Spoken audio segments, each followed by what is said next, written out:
to Real Sports Talk, episode 2. Last week was the first episode. Sorry it was so long. I didn't mean for it to be, but I'm a little bit more organized this week, and it's not going to be nearly as long. First, we start with a little bit of breaking news. Baseball. Jason Bay got released by the Mets. So if you're a Mets fan, probably pretty happy right now. And Jason Bay, career may be over, or he's gonna have to take a big pay cut because I think he's about done. So that was the breaking news. Jason Bay released by the Mets. Now we're going to.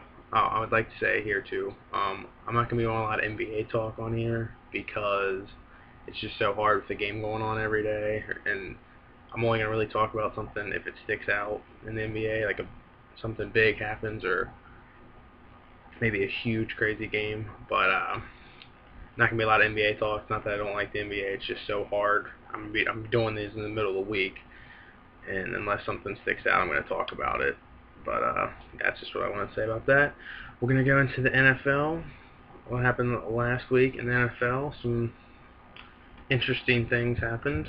First, start off with the Bears' destruction of the Titans, and I think the Bears looking pretty legit. The defense, obviously, doing stuff I've never seen before. That Tennessee game, I was watching it on Red Zone. Every 5 minutes they'd be coming in, fumble, interception, sack. It was unbelievable. Honestly, I've never seen anything like that before. And then Cutler and Marshall having a big game. Now, granted, Tennessee's not that good, I don't think at all, but the Bears, I think, like I said, before the season started, I had them as my Super Bowl pick. Or going to the Super Bowl, losing to the Texans, who they play Sunday night. That game will be interesting. I think the Texans will win, but I think it'll be a brutal game to watch. I don't think there's going to be a lot of scoring going on either side. I think it'd be like 20-13 Texans, something like that. But big win for the Bears, and I think, finally, I like Jay Cutler. It's a week he can't get criticized or anything because he had a good game. And Brandon Marshall, them two, I'm sorry, they're the best 1-2 quarterback receiver duo. They are. They just click. They know what they're doing when they're together, and you can tell they like playing together. So that may be the move of the getting Brandon Marshall is probably the move of the year in football. Next, we'll talk about Dolphins-Colts game. That was a very good game. I didn't get to watch the entire game, but I saw when they were breaking into it on Red Zone. Colts are legit. I'm say that right now. They're 5-3. It's a big win. I think they're playing for their coach, and I'm willing to say that. Obviously, you don't know how it works with sports, but I'd be willing to say I think Andrew Luck will be. I don't know if he'll ever be elite, but he'll be one of them guys that you're not going to criticize. You're just like that's a good, solid quarterback. He looks calm. What I like when I watch him is he doesn't freak out. Try too much to make a big play. He's smart. He's very athletic too. So the Colts, as a Texans fan, I'm not gonna lie, I'm more worried for the future because Colts are gonna be legit. And that was that game. Let me scroll down, looking through these games, ones that meant something. Buccaneers-Raiders game might not mean much to a lot of people, but boy, that was fun to watch. He had Palmer just chucking it, and he had Doug Martin running. Let's see, what did he end with? Doug Martin had 251 yards and 4 touchdowns. So that was entertaining to watch. It was Red Zone. Luckily, Red Zone just stuck with that game, and it was crazy to watch. It was like watching a video game. Palmer was just chucking it, and Martin was just running, not even getting touched on those touchdowns. So that was an entertaining game. Didn't really mean much, but that was probably the funnest game to watch, honestly. But it didn't mean anything, so I'll divert away from that. Now we'll go to Steelers-Giants. I thought that was going to be the game of the week because Steelers are on the up and up, and Giants are defending champs, and they're good. Steelers won. They look pretty good. I mean, what I like of them is they have this new running machine now. They got Redmond, Mendenhall, and Dwyer, and this week Redmond stepped up. So, I mean, it's going to be interesting to see what they do when everyone's healthy. I don't know. I guess they're all going to split carries because they're all looking pretty good. And Giants, Eli Manning had 125 yards in the game. That's something you ain't going to see much, but I can guarantee it right now that Eli Manning will throw for over 300 yards next week against the Bengals. They're going to take it out, and they're going to probably beat the Bengals by at least 20 points. They're going to be mad. Now we'll go to the Sunday night game, which was the Cowboys and Falcons, and the big thing I got from that game was that, the Falcons are undefeated. They're not getting a lot of talk, but to me that it was impressive that they won, because they won 19-13. It's not a blowout or anything, but it's the fact that the team won without Matt Ryan throwing a touchdown. So that shows they can play a sloppy game and win, and I think that's what really shows what good teams do. Anyone can, blow out, but we'll see what happens when you don't play good and see if you can still win, and they did. So Atlanta's legit, but Atlanta's the kind of team you just gotta wait till the playoffs. That's what it's all about with them. They've done it, they've been good, and they get into the playoffs, and losing the first round doesn't mean anything. Then we'll go to the Monday night game, which, the Eagles, I'm done with the Eagles. I'm tired of people talking about them. Oh, they're going to bounce back. They don't have an offensive line. It's that simple. Watching that game, Vic got sacked, I think, 7 times. As much as I want to hate on Michael Vick and go, oh, it was all his fault, he's terrible. When you don't have time to throw, you're not going to, I don't care who you are. You could have the greatest quarterback of all time. If you don't have time to throw, it means nothing. Offensive line is the most important spot on a football team, without a doubt. And if you don't believe me, watch that Monday night game where he did not have time to do anything. And they also need to give the ball to Sean McCoy more. I think they're putting too much on Vic. I don't think Vic's a good quarterback, period. But when you don't have time, and he's not the quarterback that'll make adjustments, just give the ball to McCoy. I don't want to sound so simple, but just give the ball to McCoy. Let him run the show. Have Vic threw the ball 41 times. That should not happen. McCoy should get at least 25 touches, at least. And then Vic should only throw about 25 times a game, because I don't think he's that good of a quarterback. He's not accurate enough. But I'm not going to put the blame on him, though. Offensive line looked terrible. Defense hasn't really lived up to the hype, and since they fired their defense coordinator, not much changed. So I think the Eagles are going to be in for a bad free fall here. Randy Ray's going to get fired. And also, for the people that think they should replace Vic right now, it's not going to do anything, because at least Vic can move around and scramble. Nick Foles can't. He would get killed if they threw him in there. He would get destroyed.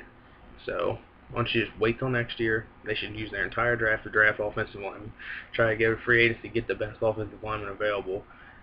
And then you can maybe start thinking about a quarterback change. But throwing him in now, it's not going to do anything for your team. He's not going to light a spark in the team because he's not going to have time to throw it. So let's just stay with Vic. And if you're an Eagles fan, you just got to deal with the disappointing season.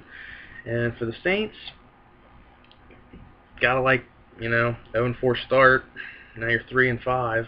I mean, maybe if you get hot, you maybe can squeak in and get a wildcard spot. It's going to be hard, but they might be able to do it. Sorry. But that was that for the NFL this week. Like the NFL talk, I just wanted to talk about some of the important games I thought are games that stood out. And I'd also like to give a shout out to my team. Texans won 21-9 over the Bills. They're 7-1. So, as much as you want to be a hater, 7-1 is pretty good. Okay, so that was the NFL talk. Now I want to get to college football talk. And I don't really want to get in. I don't follow college football a ton. I mean, I watch my team, Notre Dame. Swear I'm not a bandwagon. I've been a fan since 2002. So I've had to deal with the crappy seasons. I'm happy that they're up there now, though. I just want to establish I'm not a bandwagon guy. But I want to do this thing where the top 4 teams are undefeated. It's Alabama, Kansas State, Oregon, and Notre Dame. I'm going to go through and see and say who I think, I don't know, who I think would beat who and all that. So I think Alabama plays Kansas State. I think Alabama would destroy Kansas State. I think Alabama's defense is too good. I think always when you have the powerful offense play the powerful defense, the defense usually wins. So I think Alabama would beat Kansas State pretty easily. And then we'll go to Alabama and Oregon. Now, I just said, the powerful offense against powerful defense. Usually powerful defense wins. I still think Alabama would beat Oregon, but the way Oregon plays, it's not like they're like Kansas State's just throw, all that quarterback scrambles.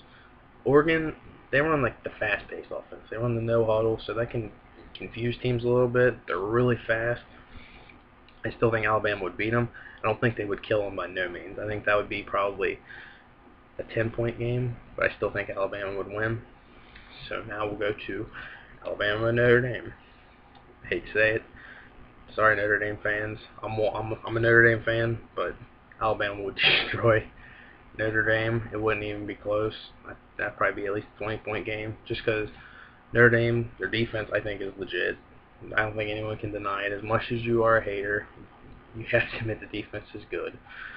But the offense, they're just not there yet. Maybe in a couple of years we could be a real threat, but right now, no, Alabama. So I think Alabama's clear-cut number one, if you can tell what I said there.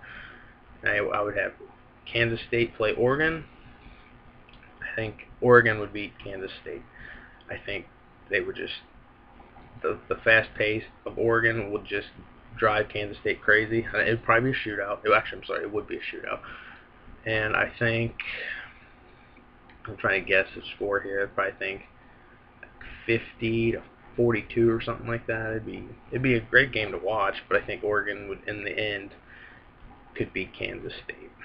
Now we'll do Kansas State versus Notre Dame. Like I hate to be the repeater, but big offense versus big defense. I think Notre Dame would win.